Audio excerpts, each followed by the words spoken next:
He led the way as he spoke, and Minerva followed him. When they were within, he took her spear and set it in the spear stand against a strong bearing post along with the many other spears of his unhappy father.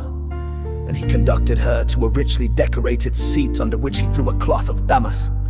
There was a footstool also for her feet, and he set another seat near her for himself, away from the suitors, that she might not be annoyed while eating by the noise and insolence, and that he might ask her more freely about his father.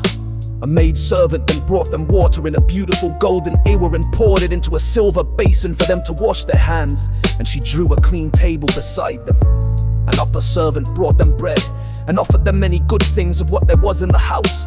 The carver fetched them plates of all manner of meats and set cups of gold by their side, and a manservant brought them wine and poured it out for them.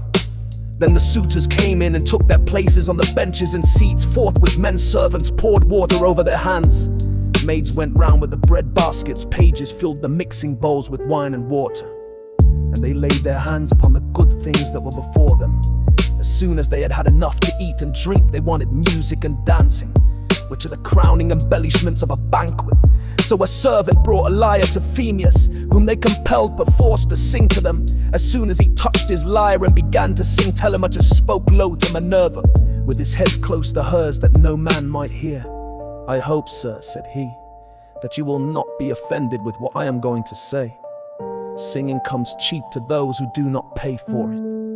And all this is done at the cost of one whose bones lie rotting in some wilderness or grind into powder in the surf. If these men were to see my father come back to Ithaca, they would pray for longer legs rather than a longer purse, for money would not serve them. But he, alas, has fallen on an ill fate, and even when people do sometimes say that he is coming, we no longer heed them. We shall never see him again.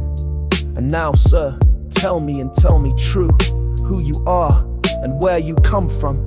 Tell me of your town and parents, what manner of ship you came in, how your crew brought you to Ithaca, and of what nation they declared themselves to be. For you cannot have come by land, tell me also truly, for I want to know. Are you a stranger to this house, or have you been here in my father's time?